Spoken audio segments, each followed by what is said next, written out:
Hello everyone, TMMgamer here, and today I have the pleasure of bringing you another one of my FIFA 14 formation tutorials. Now today's tutorial is going to be covering the 4-3-1-2 formation, and that formation sets up with 4 at the back, standard back 4, 3 central midfielders, 1 central attacking midfielder and 2 strikers. And I have to say, at the moment, this is my favourite formation on FIFA 14. In previous FIFAs, I've enjoyed a bit of 4-3-3 or 3-5-2, but I have to say, for my style of play, 4-3-1-2 is just incredibly effective. And the reasons why I like it so much are as follows. Firstly, you've got a back 4. Back 4, incredibly useful in this FIFA. As a lot of us know, wide play and pacey wingers are vitally important in the way that a lot of people play. They like to get it wide quickly, they like to exploit the flanks and put crosses in. So having that back 4 is very good, because you've always got protection at the wide areas where it matters, and you've got 2 centre backs, so you get twice the chance of getting the guy's head on the cross and clearing the danger. And this solidity at the back is a very useful thing. Moving a little bit up the field, having those 3 centre mids gives you a lot of solidity in the centre of the park too, which is very nice. And the way I like to set up these midfielders is play 1 defensively minded midfielder in the middle, and then 2 more expansive midfielders either side of him. So in my ultimate team, for example, at the moment, I like to run Oscar and Gerrard outside of Michael Essien. So what you do is you have Michael Essien, he sits a little bit deeper, he controls the play, he patrols that back 4 for you, and then whenever he gets the ball, he sprays it wide to Gerrard or Oscar, and they stretch the pitch a little. The good thing about this formation is it's very solid in the midfield, but it's not too narrow. You see quite a lot of times Gerrard will drift wide for me, and this is a formation I've been using a lot in my recent live commentaries as well. So if you want to see more footage of me using this formation once you've listened to the tutorial, definitely check out some of my recent videos, because I use this formation a lot. And you see Gerrard, he drifts wide and you put him cross into the box. Or having this setup, it also means that pretty much every single time you break or go forward, you're gonna have one of these midfielders with space. And if you pick people like I do, who are good at long shooting and long shots in general, you're going to have a lot of goals from this. And I scored plenty of goals from Gerrard, Essien and Oscar. They've all got good pings on them, and they can get balls raining down on that goal, get you those cheap corners, get you those cheap little bobbles and deflections and easy goals. It's very nice. In front of those guys, again, moving up the pitch, you've got a central attacking midfielder. And I like to play players like Santi Cazorla in this role. Or there's hundreds and hundreds of good central attacking midfielders in the game. It's one of the positions where you are really spoilt for choice. You could play a player like Suarez there, for example, or Wayne Rooney. There's just a massive array of talent there. And he is the linchpin of your attack. You've got your 3 central midfielders there. They'll roam around, they'll be tight for you, they'll try and spread the play. But everything good will go through your central attacking midfielder. He'll get the ball down, play the little balls wide to the central backs, try and get the full backs up into the attack, knock it wide, stretch the play a little bit, and then 2 guys up front. This is absolutely fantastic. Having a central attacking midfielder and 2 guys up front is something you don't often see in a lot of formations. The only other formations you really see it in are ones, for example, like 3-5-2. And the problem with 3-5-2 is it leaves you very exposed at the back. You've only got 3 narrow centre-backs. If your opponent picks a lot of quick wingers or quick wide players or decent full-backs, you're going to be in a lot of trouble.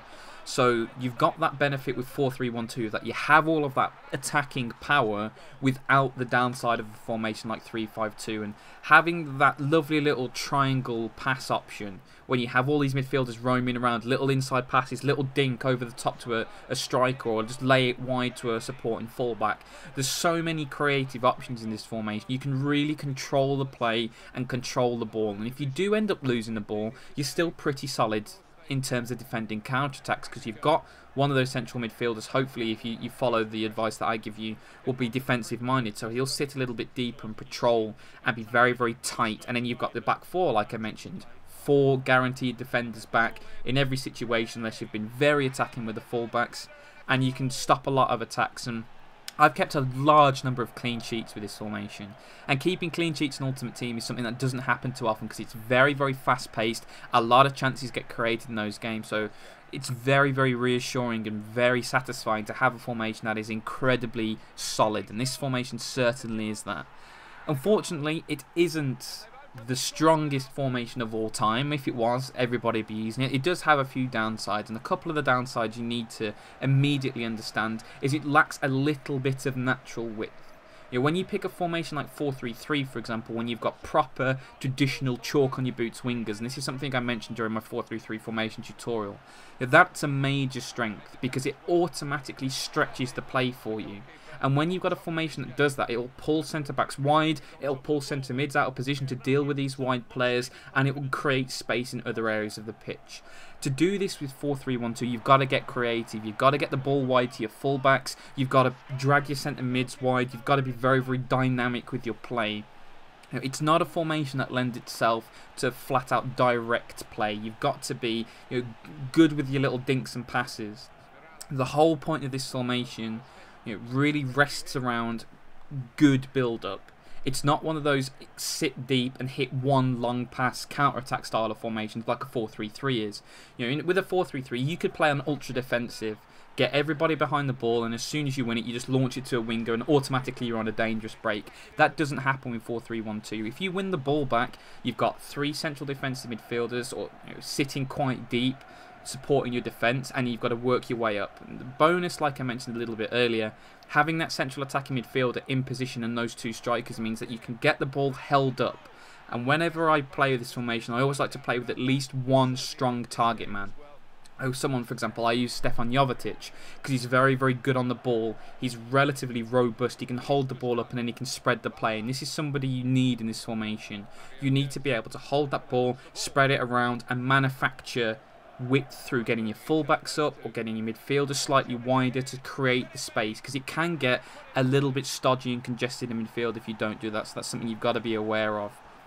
When doing this, you've got to be very, very careful with what you do with your fullbacks, because like I mentioned right at the start of the video, having that back forward makes you very, very solid, but like I mentioned, you're going to have to create width from somewhere, and a lot of the times that will be through your fullbacks getting up the field. And if you get both of the fullbacks up the field, all of a sudden you've lost your solidity. So you've got to be very, very careful with how you use this formation.